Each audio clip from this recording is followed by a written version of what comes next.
So first of all, I would like to thank the organizers for inviting me to this wonderful conference. I really enjoy it. So today I'm going to talk about some of our ongoing effort studying critical gauge series using Conformal Bootstrap. So this is the outline of this talk. So I will start with a brief introduction about why, as a condensed matter physicist like myself, I would be interested in critical gauge series, and also give you a rough idea about what is Conformal Bootstrap. And then I will talk about 2D gauge series. So here in this talk, whenever I mention dimension, I always mean space-time dimensions. For 2D, that's 1 plus 1D. So on Monday, Xavier Prouvost gave a nice talk on 2D U1 gauge series, the Schrödinger model. And one of his motivation is that maybe the 2D gauge series is simply examples. Maybe from there, we can learn something that might be useful for higher dimensional gauge series. So, and I think that's the case. And I will try to convey that indeed 2D gauge series taught us quite a bit about how to bootstrap critical gauge series in higher dimensions. Then I will specifically talk about QED in 3D, and it's about how to study it using SU and conserved current. And if time permits, I will also talk about scatter QED in 3D, but I'm not sure if I can really go to that far. So, and the talk are based on the collaborations, works that collaborated with Yin-Chen He, who is a postdoc at IHES, and Ning Su, a postdoc at PISA. And as always, Ning is the true hero behind most cutting-edge numerical studies of Conformal Bootstrap. And we also work with Alessandro Vici on the bootstrapping non-abelian conserved current. Okay, so just to have everyone on the same page, let me start with critical gauge series. Critical gauge series is just a family of rather simple theories that I have critical bosonic or fermionic matter fields interacting with gauge field. So, and the gauge field can be some Lie group like UNC, SUNC, and so on. And in 3D, we know that if the fermionic flavor is large enough, we will get the theory will flow to an interacting conformal field series in the IR. And for smaller flavors, the theory will confine, and there will be a critical NC, NF between the non-safety and the safety region. So, and this critical flavor is independent. It depend on which gauge group you are considering. And in 4D, this picture is similar, with the only difference that if the flavor is large enough, the theory will flow to a free theory, which although is still a safety, is a free safety. So, and in between, we get this window of safety, interacting safety, that is also called conformal window. So I think everyone agrees with this rough phase diagram. However, if we just ask a more detailed question, like for a specific gauge group, where is the conformal window? What's the critical flavor? And for interacting safety inside the conformal window, what are the conformal data, like scaling dimension and so on? So, and I think at the moment, we don't know the answer for any gauge group. So these phase diagrams are coming from which approach? Mostly you can do, let's say, large enough. You can know, for example, in 3D, you can do larger expansion, then you know it's interacting safety. And for small flavor, you know, if you don't have matter field in 3D, all the gauge field will just combine. Yeah. There are also some Monte Carlo simulations on this. They say this rough phase diagram, but it's very hard to pin down the critical flavor as well as calculate critical moments. There are a lot of efforts in the last few decades, but it's still not conclusive. So then the one hope that we have is maybe the newly developed tool that Conformal Bootstrap can help us to answer those questions. So that is critical gauge series. So, and the reason that we condensed matter physicists are interested in critical gauge series is because it appears in a number of different places in quantum matter. And sometimes we can say it's a gapless version of this topological order. In other words, we can say it's gapless a critical long-range entangled state. And one of the most famous examples is this so-called Deconfinity Presentations that was proposed roughly 2 decades ago. And it's a transition between so it happens, let's say, in a spin system, such as spin 1/2 system, and it's a transition between this null state that breaks the spin rotation symmetry spontaneously, but preserves lattice symmetry, and a valence bound solid state that preserves spin rotation, but breaks lattice symmetry. So those two states breaks different symmetries, so you cannot really use a symmetry breaking theory like Landau-Ginzburg type of theory to describe such transitions if the transition is continuous. But it turns out that you can do so by considering a gauge series. For example, this called flavor 2 scatter QED3 that you have bosons coupled with the gauge field. And there are a lot of interesting properties about this series, but it's unclear about what's its IR property. For example, whether this series itself lies in the conformal window or not. And there is an oscillation between the theory being safety or non-safety in the last 2 decades. It's not completely settled down, but people start to converge to the conclusion that this theory may not lie in the conformal window, but it's very close to the critical flavor. This is a first theory that I would like to bring up. The second theory, second place is my favorite example that is called Dirac spin liquid phase. It's a different from the previous example that this Dirac spin liquid phase is not phase transition. That's what people believe. And instead, it's a conformal phase of matter. And the theory is called N equals 4 QED3, that it has 4 Dirac fermions. So when you said that theory is believed not to be in the conformal window, that means what? The gauge will be confining? And then first order? Weakly first order. Yeah. That means you can still say critical behaviors if the system size is small. It's not huge, I would say. People do simulations for 200 times 200, you still say critical behavior. Okay, so this Dirac spin liquid has 4 Dirac fermions interacting with the Urán gauge field. So there are a few occasions that you may find this Dirac spin liquid phase in frustrated magnetism. One is this holy grail problem of the frustrated quantum magnetism. That is, you have spin 1/2 models defined on this Kagami lattice, and the spins are interacting with antiferromagnetic interactions. So, and another place is that you replace the Kagami lattice with a triangle lattice and still consider spin 1/2, and you have this first neighbor and second neighbor interactions. What we find is that in the intermediate region for this J1 over J2, there seems to be Dirac spin liquid as well. There are also some candidate materials like herbicide or some other triangular materials. So, but it's not conclusive yet whether we really have Dirac spin liquid phase there, and it is even not conclusive whether this flavor for QED is really a safety. It could also be the case that it's not safety. So, and this question again requires advanced method like conformal bootstrap to answer. So stripe order, is it stripe order magnetic order or valence bound order? It's magnetic order, I think. Okay, thanks. So the third example that I would like to bring up is a phase transition between the fractional chain insulators.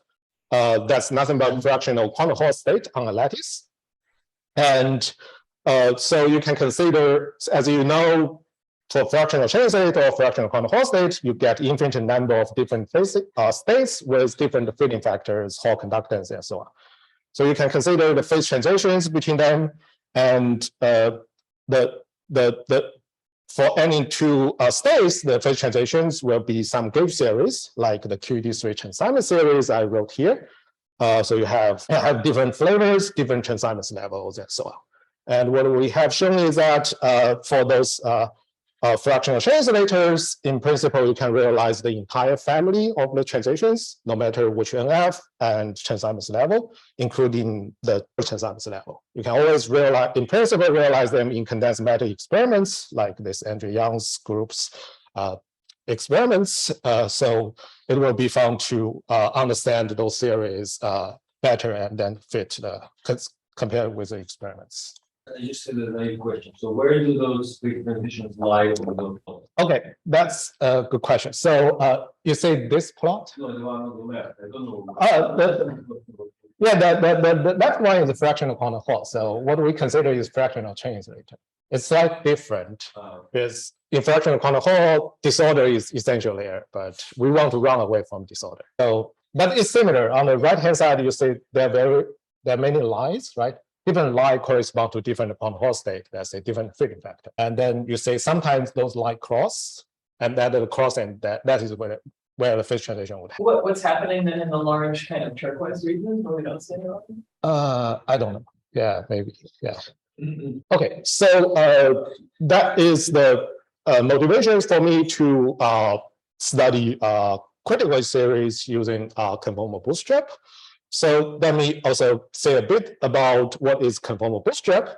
I think as many of you know that the idea of Conformal Bootstrap is to solve to get conformal data that solve the Bootstrap equations. That is also called crossing equations. That is the crossing equations of 4-point correlators, and schematically written like this. But it's a formidable task if you want to consider CFTs in dimension higher than 2. So then around 15 years ago, that there was a very nice idea come from Slava and the company that maybe you can use some numerical method to get useful informations from this crossing equations. So that that's this industry of the so-called numerical bootstrap. So and typically what you do is that you choose some correlators in your CFT, and then you use this numerical bootstrap technique to obtain certain rigorous bounds about the conformal data. And here what you have is here what I show. So we already saw such plots in Shai's talk. And here, but let me just refresh it. So here, what's in the plot is that we have two numbers. One is a scaling dimension of a Z2 odd operator, and the other is a scaling dimension of the Z2 even operator. So, and you say there's a shady region. That is a region that is consistent with the numerical bootstrap about the crossing symmetry for this correlator. And you also assume the theory is unitary. And on this, for the any data in this outside this shady region is inconsistent with the bootstrap equation. So, and now you say that there's a bound, and on the kink of the bound, and there's a kink on the bound, and this kink seems to correspond to the Eisen series, and it's the case for both 2D and 3D. So that is a really remarkable discovery. And later, people find that if you consider, let's say, mixed correlators between the Z2 even and Z2 odd operator, you can further constrain the allowed space for the scaling dimensions of those two operators. Indeed, constrain to a very tiny region that give you a rigorous error bars about the critical exponent of Eisen. It's more accurate than the latest, the best Monte Carlo estimations, as well as the experimental estimations. So that really gives us the hope that maybe this conformal bootstrap method can be used to tackle various interacting CFTs, including the critical gauge series that I talked about in previous slides. So then we try to bootstrap critical gauge series. So, but immediately we can realize there may be some challenge, because when we do conformal bootstrap, what we utilize is pretty general informations, like the symmetries, basically that's symmetries. So, and we don't use any specific Lagrangian or Hamiltonian. So then that sometimes also means that it's not that straightforward to target a specific CFT that we are interested in. And so a common setup, as I said, we just input the global symmetry, and then we choose some operators to bootstrap its correlators. For Wilson-Fisher, that seems to be, the choice seems to be natural. The global symmetry is ON, and then we just choose to bootstrap, for example, the correlators of the order parameter of the transition, that is ON vector.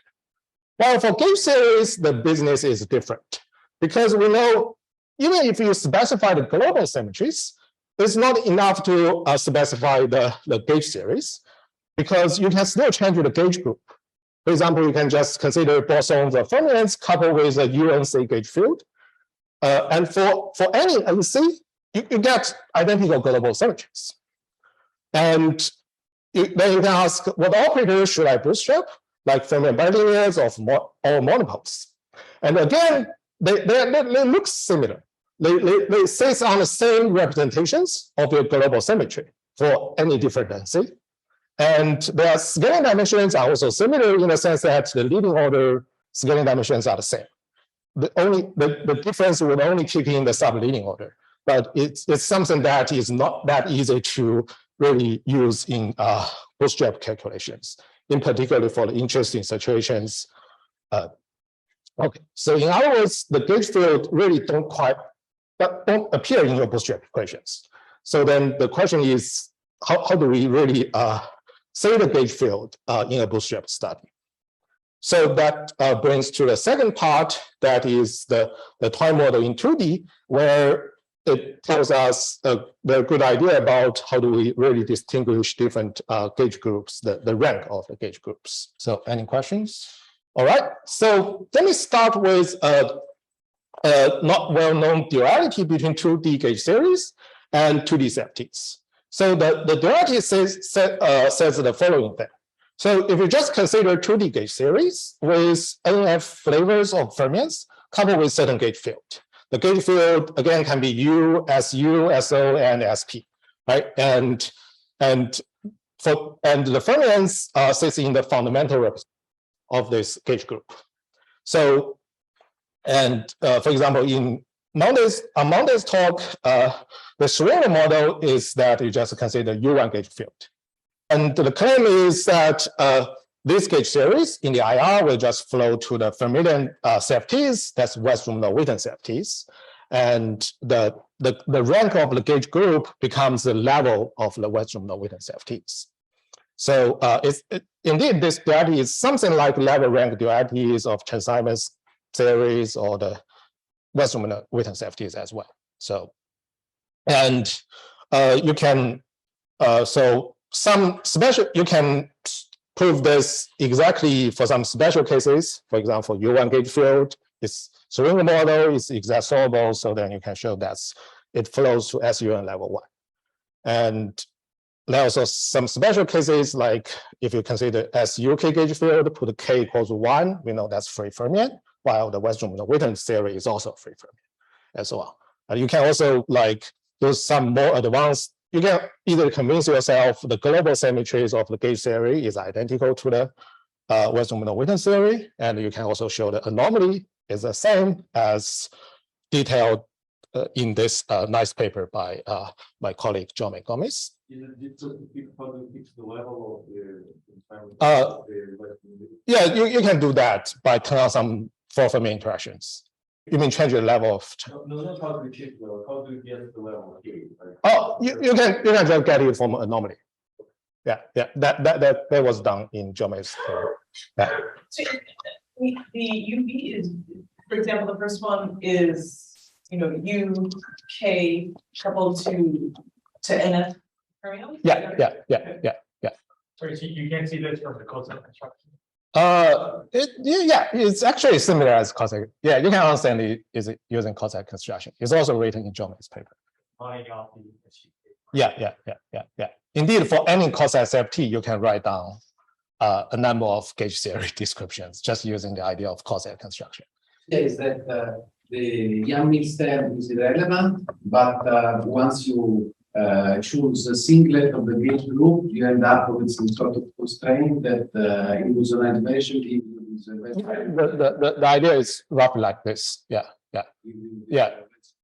It's almost a kinematical, but in 2D, sometimes those kinematics can lead to very rigorous dynamics. Yeah, that was analyzed in John-May's paper, and probably also an upcoming paper. Yeah. I haven't really go to the bootstrap part yet. So yeah, so it's just that. So this is a duality between the gauge series and our familiar and Westermann-Witten safeties. So then we know everything about Westermann-Witten safeties. So maybe that can help us to try to understand how to bootstrap critical gauge series as well, at least in 2D. So, and for 2D safety, we have much better idea about bootstrapping it. So again, the famous example is a pioneer work by Slava and Alessandro that they studied 2D Z2 symmetric safety and find a kink that is Ising. And one interesting feature is that on the right-hand side of this kink, all the minimal models seem to saturate the bootstrap bound. So similarly, what we did is for SU2 level K, where you know the global symmetry is SO4. We can just ask what are the possible allowed space for SO4 symmetric safety. And we find that the SU2 level 1 again sits on the kink, while all the SU2 level K seems to saturate the bootstrap bound on the left-hand side of this.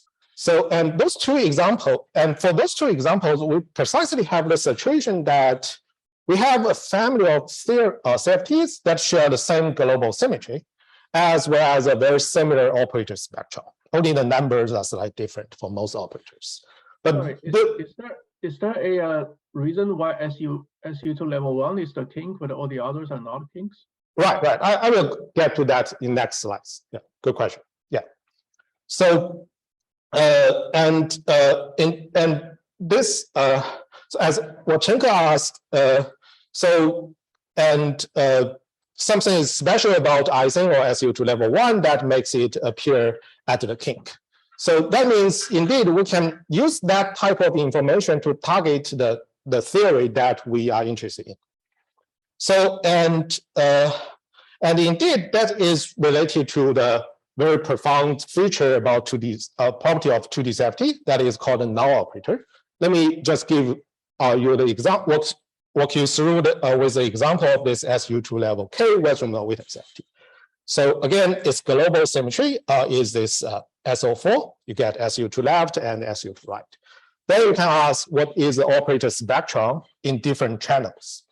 The first operator you can consider is just this 1/2, that is the smallest operator in this theory, and we know that it's just a Kazamudi primary with this scalar dimension. It's an SO4 vector. And then you can ask what's the lowest operator in this 1/1 channel. For SO4, that's the rank 2 symmetric traceless tensor. And if K is larger than 1, you know the lowest operator is just another Kazamudi primary. But for K equals to 1, you know there will be a truncation due to the Westermann-Witten level, makes this operator to become a Kazamudi null operator. And then in the safety, the lowest operator.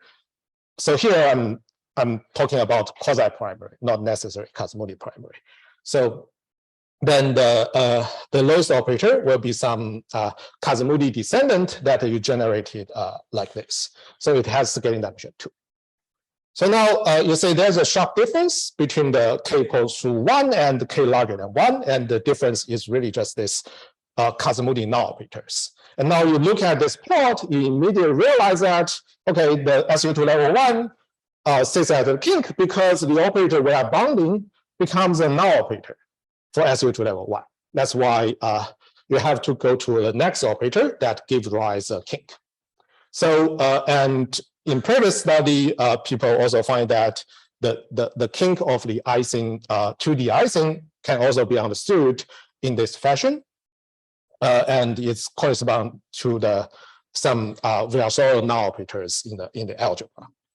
So then in 2D, that's the kink is really detecting some very profound physics about the properties of the safety. So now the idea is that whether we can try to generalize it or make use of it in high dimensions. So in high dimensions, we don't have this notion of null operator anymore. We have to try to look at it from a different perspective.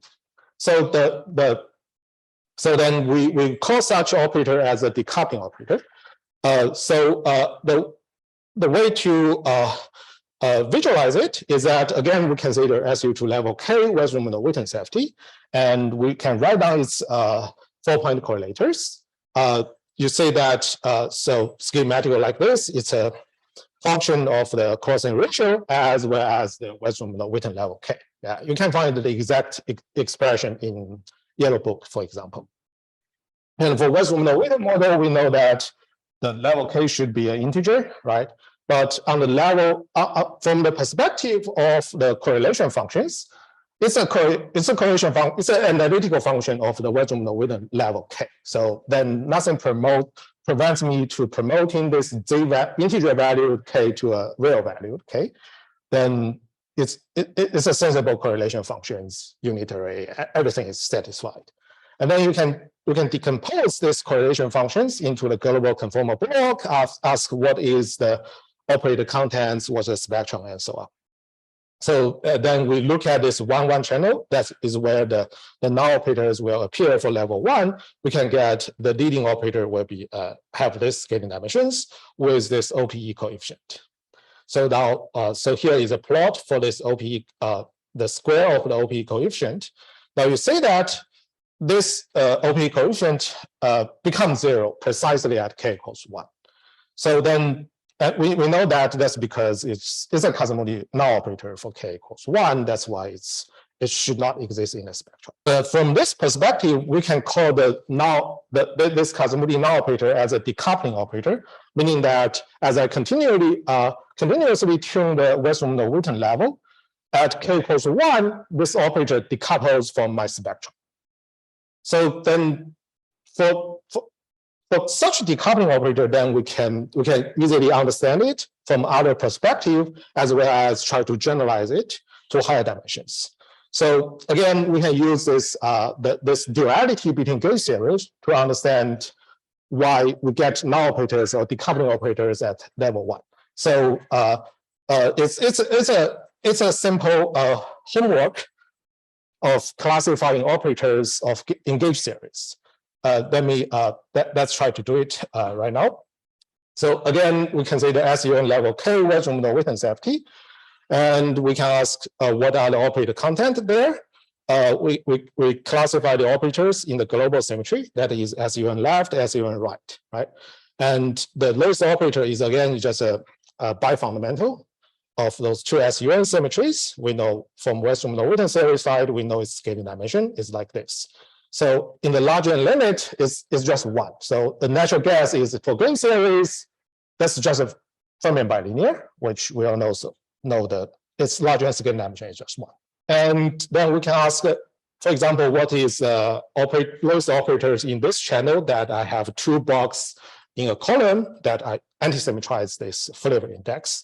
And for Westermann-Witten model, we have this scaling dimensions, which is 2 in the larger limit, and naturally you guess it's a 4 fermion operators, and as schematically written like this. So we get color index that is written as C, and we get flavor index like L left and right. So for the flavor index, I need to anti-symmetrize it. So then I have to symmetrize my color index. So and it's totally fine to do so for any gauge group. So then I get an operator with scaling dimension 2 in the larger limit, again, matches the Westermann-Witten series. And the interesting thing comes if we consider another representation, that is a symmetric representations that have 2 Young tableau in a row. And for that, we know for Westermann-Witten models, we have a Kazamudi null operator if K equals 1, because we have to truncate, throw away those operators. So then for K larger than 1, again, we get a Kazamudi primary operator with this scaling dimension, which is 2 in the larger limit. But for K equals 1, we have to look at some Kazamudi descendant operators with this scaling dimension. So for K larger than 1, again, it's naturally a 4 fermion operators. And the way to write it down is that you symmetrize your flavor index, which means you have to anti-symmetrize your color index. It's totally fine to do so if the gauge group, the gauge rank is larger than 1, but you will run into problem if you just have U1 gauge field, because anti-symmetrizing the gauge color index will give you 0. So then you have to do something else that you put a derivative there.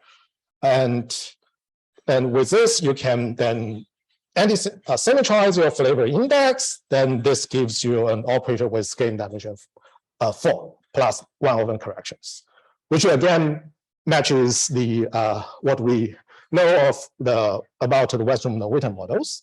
And now you see this fancy non-operator structures of Kazamudi algebra is really just a simple manifestation of the group properties of the gauge groups in the gauge series. So and it's a very simple semi-classical explanations. Indeed, you can play this game for any operators in any Kazamudi null or primary operators in Westerman-Witten series for other gauge groups as well, like SP, SO, and so on. You can play it for any levels. Okay, so so now we have the idea about what is this Kazamudi null operators in gauge series. So then we can, it's a simple algebra, a consequence of the gauge group. We can easily generalize to any dimensions for any gauge group. So now we are ready to think about higher dimensional gauge series. So let me just recap about our strategy. Our strategy is try to make use of the so-called decoupling operator. And the idea is that we just, first we embed this target gauge theory into its family. For example, just consider U1 gauge field, embed it to a UNC gauge series. And then we ask, what is the structural difference between the target gauge theory and its cousins? And there could be many different structural differences. And the structural difference that we are looking at, we are looking for, is the so-called decoupling operator. That is, an operator decouples from the spectrum as a gauge group is tuned to some specific value. For example, if you tune NC larger than 1 to NC equals 1, you may find some operator decouples from the spectrum. And we want to make use of that. And for 2D gauge series that we know, those decoupling operators is really the Kazamudi null operator, which we know is of fundamental importance for 2D gauge series. We don't know what the physical meaning of those operators for higher dimensional gauge series, but it might be useful. It might also have some fundamental applications, but for the purpose of doing Bootstrap, those operators are very useful. So if I understand well, yeah. you found an argument by which this null operator should exist also for D bigger than 2. Because, yeah. Because it is a property of the gauge group. Of the gauge group. Yeah, exactly. How you do the singlets in the Yeah. So now let's look at KD3. As I said, we want to consider it in the family of its cousins, that is UNC gauge field coupled with Dirac fermions in 3D.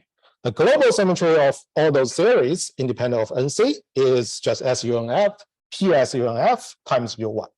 And we find that the lowest decoupling operators that distinguish QD3 from its QCD cousin is in this channel that we call SS bar and spin 2 channel. So it's SS bar just means that it's a rank 4 tensor with 2 upper index and 2 lower index, naturally correspond to 4 Fermi operators. And S refers to symmetric, means that I want to both symmetrize my upper index and lower index.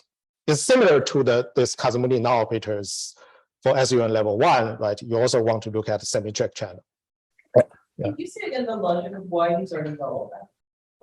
I understand you're matching with scaling dimensions and that you can identify operators with gauge theory, but what's the rationale for identifying these ones as the correct null vectors?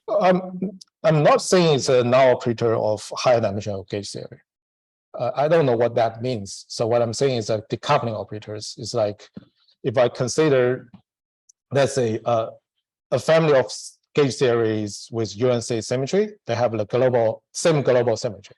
Now you imagine that somehow you can continuously tune this NC, and when it tunes to NC equals 1, there are some operators decouples from the spectrum. And that is the operator we want to make use.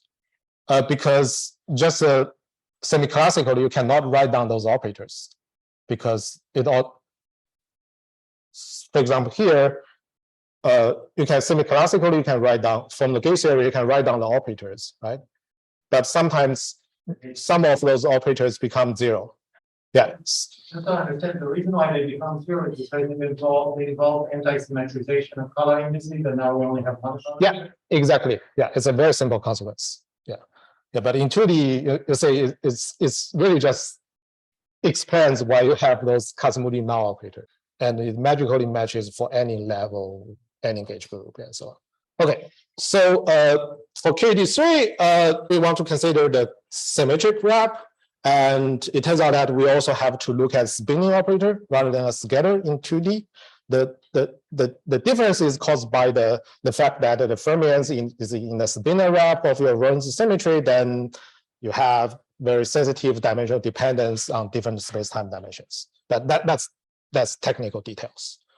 Okay, so then for NC larger than 1, you can write down a 4 fermion operator in this channel with scaling dimension around 4 plus 1 over NF corrections. But for NC equals 1, such operator becomes 0, right? Because you in the process you need to anti-symmetrize your color index, which gives you 0 for NC equals 1. So then you have to write down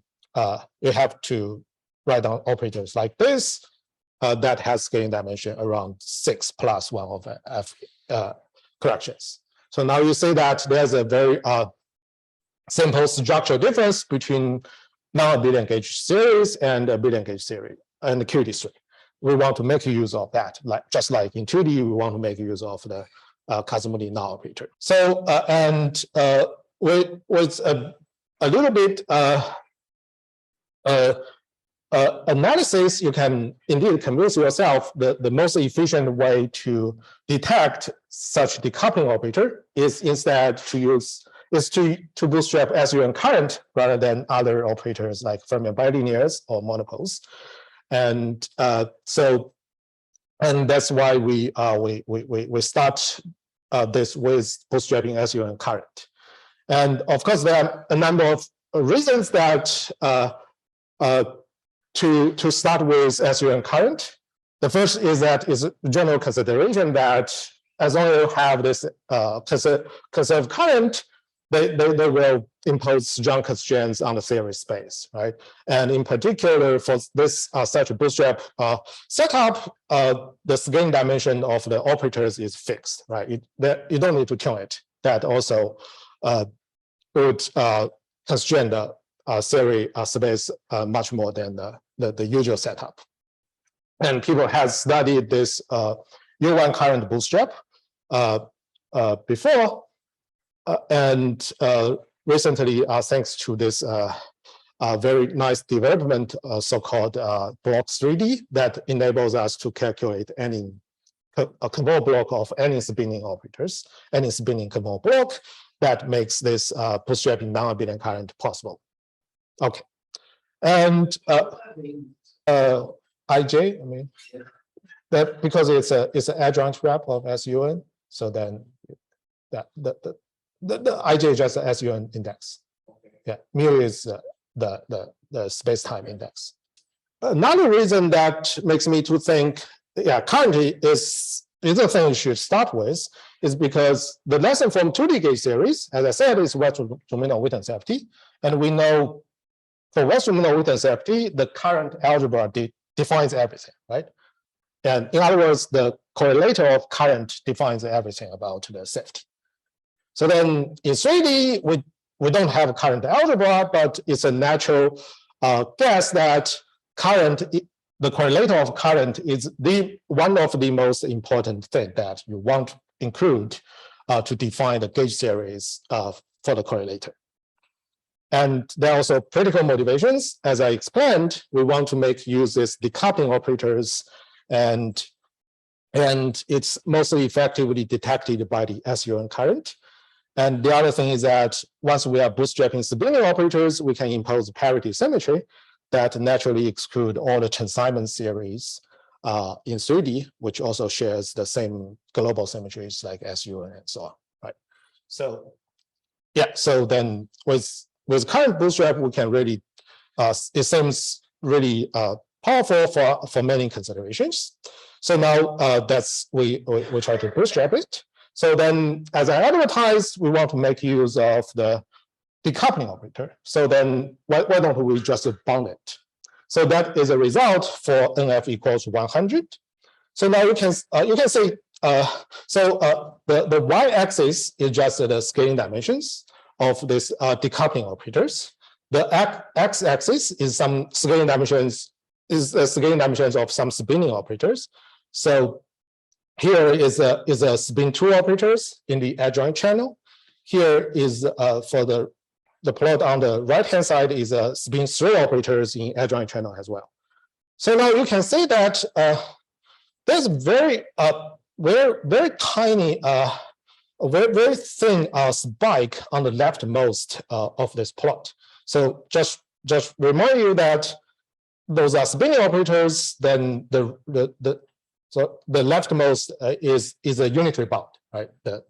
The scaling dimension should be larger than that. So then, as I said, for KD3, this decoupling operator should be around 6.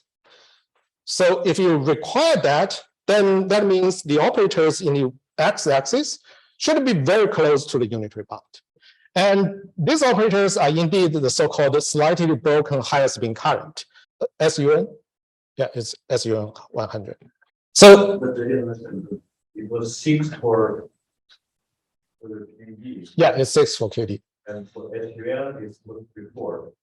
Sorry, it's NF. N is NF, like 100 flavors of KD3. So N is an F. Yeah. It's an F. Yeah, it's NF. Okay. Yeah. Sorry, yeah. We cannot choose NC, right? Yeah. So now you see that what this plot tells us is that if we just require the decoupling operator, then the theory has to have this so-called slightly broken higher spin current, meaning that those operators that I bound in the x-axis should be very close to the unitary bound. So, and just, yeah, yes, hydrophysicists know what is higher spin current and what is slightly broken higher spin current, but just in order to have everyone on the same page, let me say a bit about the higher spin current and slightly broken higher spin current. So for CFT with unitarity, then the primary operators should always have a lower bound that is called the unitary bound, as detailed here. So if the operator saturate that bound, means the operator is conserved, right? Or in other words, it has this conservation equation. And for special cases like L equals 1 or L equals 2, those current are just the familiar global symmetry current. For L equals 1, that's what we are bootstrapping. And for L equals 2, that is the energy moment tensor. So those two current we know that has very profound physical meaning and correspond to the symmetry of the theory. And any other conserved current beyond those two current is called higher spin current.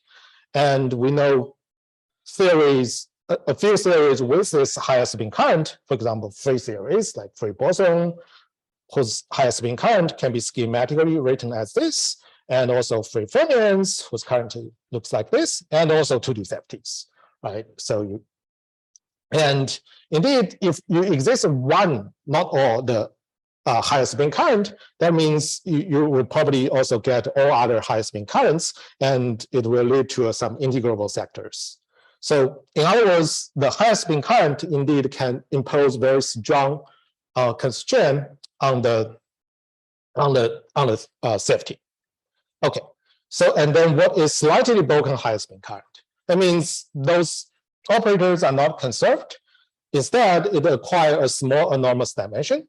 By small, I mean you can consider some control parameter like 1 over n or epsilon. Then this enormous dimension is of order 1 over n or epsilon. And indeed, most known CFTs have slightly broken high spin current, like Wilson-Fisher CFTs, like various gauge series. And the reason that it has higher spin current is because we always define it in a renormalizable Lagrangian, meaning that you start with a free series, then perturb it. Then free series has this high spin current. If you perturb it a little bit, then those current will just be slightly broken. That's the reason why you do have this slightly broken high spin current. And you can also like reformulate this the mechanism for this the current being broken using this so-called conformal multiplicative recombination. And indeed, it can impose strong constraints on the theory. For example, it gives you a way to define to calculate the scaling dimensions perturbatively, like 4 minus epsilon expansions that was done by Slava and Tan. Yes. So so as the message there is even though the slightly broken high spin current, even the high spin current is broken, it still imposes strong constraints on the theory. And it has been calculated for various theories like Wilson Fisher, like Chen-Simon series, and QD3 recently by my student and myself. And one interesting aspect about a gauge series is that the enormous dimension of high spin current actually diverges logarithmically with the spin. Sorry, but this is the leading twist. Yeah. It doesn't saturate to that No, operator? no. Because for gauge series, delta phi is not in the spectrum. So then you don't have this general constraint from the light composite shape. Yeah, but phi square has much larger scaling dimension. Yeah, so the twist of phi square is one larger than the slightly broken high spin current. Still saturated. So how can Yeah. So here, good. So here I'm kind of always assume. So it's about order of limit, right? So if I take n larger and the spin larger but smaller than n, then you get this logarithmic divergence. That's also the region that the calculation works. We don't know what happens in the opposite region, but we do know it would either saturate to a large number, that is a tensor family of phi square, or it's for this, it will just diverges logarithmically. It's like you get a cross between that phi square tensor family and this high spin current. Yeah, that we don't know. Which scenario is correct, we don't know. Yeah, but it's sharply different from Wilson Fisher and other or Gauss-Level type of theories. As I said, the existence of high spin current. So for most non-CFTs, they have this slightly broken high spin current, and the reason is because you start with a specific Lagrangian that is related to the free series, right? You perturb free series with some relevant perturbations. That's why you do get high spin current, slightly broken high spin current. But for generically, you may not expect this will be true for any CFT, right? In particular, in Bootstrap calculations, we have no input about free series or Lagrangian, right? You should not, generically, you should not expect, you do get this high spin current, right? So yeah, that's also the case for our Bootstrap results. If you don't require anything, then the bound of this, those operators on the y-axis can be very large, right? But one thing I feel pretty amazing is that if we really demand this decoupling operator to be around 6, you don't really need to be that large. You just, let's say it's larger than 4.5, then that's already like force the theory to have slightly broken high spin current. So here is spin 2 current, here is spin 3 currents. We can do this game for higher spins as well. We have checked, I think we have also checked spin 4 currents. It's similar that it has to be very close to unitary bound. So now let's just zoom in to say whether there's any information about QED3 that we are trying to hunt for. So this is again SUN 100 and with lambda equals to 19. Now those two dots are the QED3 and QED3 gross null. They are all consistent with our Bootstrap equations.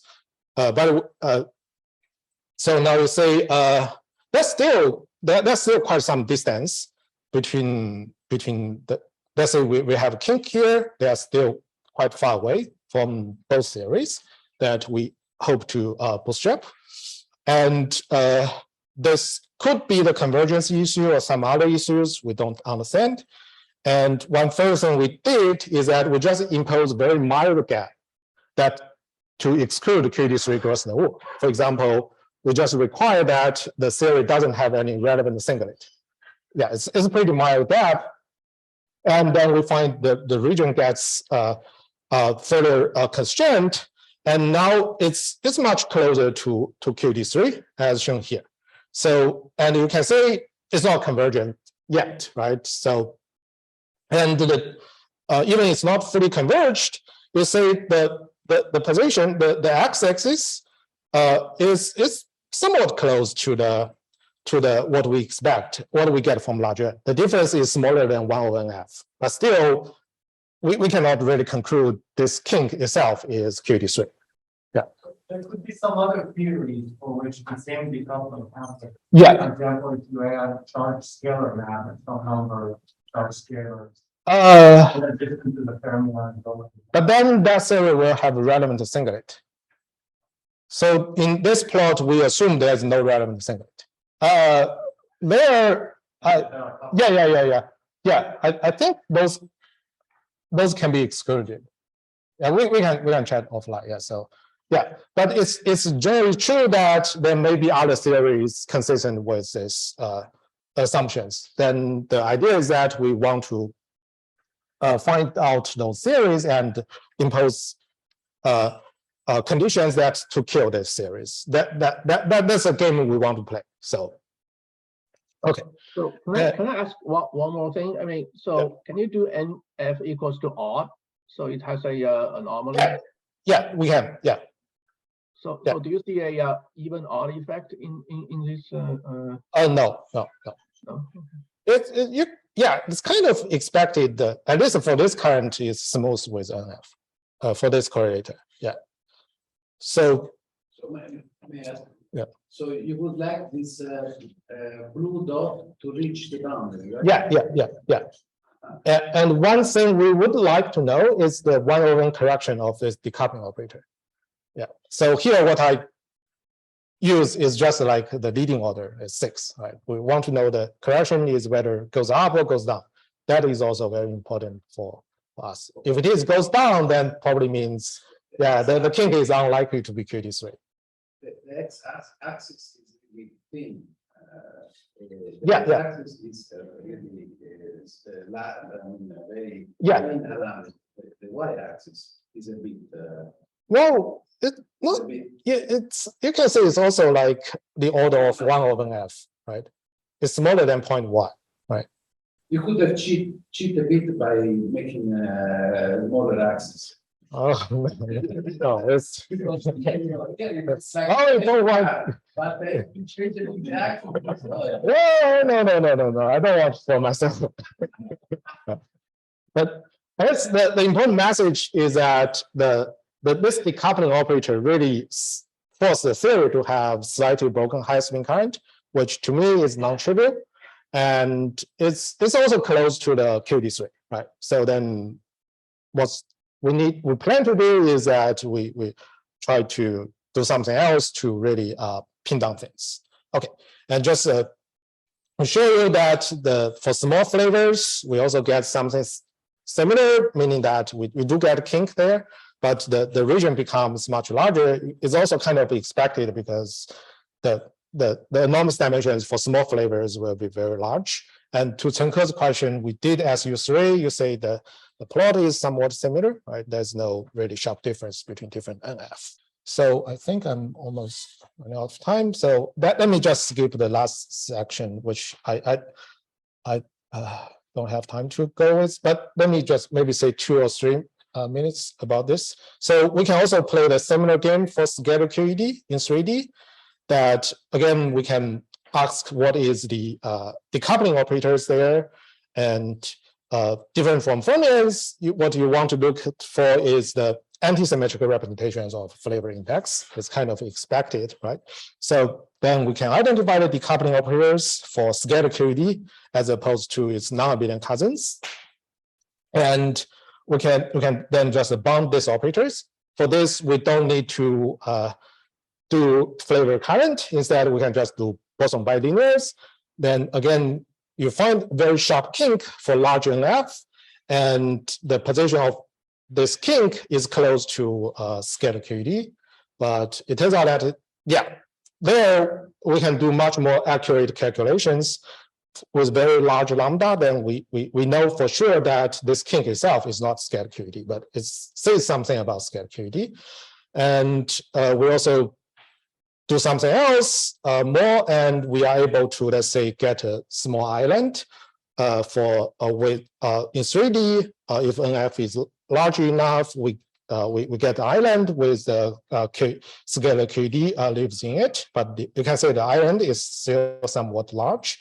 And more recently, what Ning and I did is to consider mixed correlators. It's rather complicated calculations that will mix a rank 2 tensor with a rank 4 tensors. I don't think anyone else have ever tried that.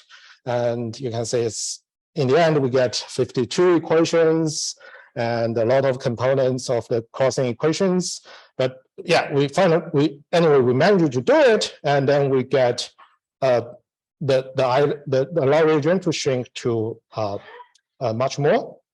Although it's still rather large, but one thing I find pretty cool is that indeed the larger results are excluded, just with very mild gap assumptions. So the larger results just sits at the boundary of the allowed region, but it's excluded by this mixed correlator. That probably means if we work a little bit harder by thinking about possible conditions to assumptions to made it, then maybe we can really shrink it to very small regions that have scalar QED lives in. Okay, let me just quickly summary that I hope I convince you that critical gauge theories are interesting and have applications in quantum matter. And we propose a recipe to bootstrap critical gauge theories. And we bootstrap, for example, conserve current and find some features that may be related to QED3. And the next thing is that we want to mix the topological current with the flavor current, and also maybe multiple fermion bilinears and so on. Okay, yeah, thanks. Well, I have one general question, which is, so, you know, in the case of the SU and gauge theories, your regions are still pretty large. Do you have sort of an intuition for what's feasible in terms of adding new currents to like shrink those down? Or? You mean for? Well, to really, you know, you have a fairly large region, right? And so you want to hone in on something small. You mean for QCD or? Yeah. Not for the scalar. Yeah, for QCD, the idea of this decoupling operator still works, but the price you have to pay is you need to look at more complicated operators, like rank 4 tensors, rank 6 tensors, and so on. Yeah, so conceptually it works, but in practice, it's very hard to do any calculations. And the constraint from Bootstrap would also be much weaker. Yeah. So potentially, I would agree. Yeah, potentially, yes. Yeah. So, the observation that the highest pin current is approximately conserved. So how general is for small n? You think that For small n, it's not. It's not. Yeah. therefore one what's congratulations, great progress. But concerning the island that you showed along the last slide. Yeah. So you said that you would like to think harder about conditions, the conditions that you can possibly pose. Yeah. Have you looked at the spectrum within the island? If it looks okay, if there is nothing fishy going on, So there wasn't two islands. yeah. So It for both other conditions, there should be something strange about the spectrum. so we for some regions, if you look at regions here, then if we are close to the tip of that island, that is also close to larger n results, then the spectrum looks all right. But if it is far away, then there's something fishy about that. But on the other hand, that's if we impose conditions, yeah, nothing really happens. So if the region is large, then the EFM spectrum is sometimes not that accurate, right? Yeah. So we have tried a number of ways, but it doesn't seem to work. Continue any more discussion in the coffee break, and thank the speaker again.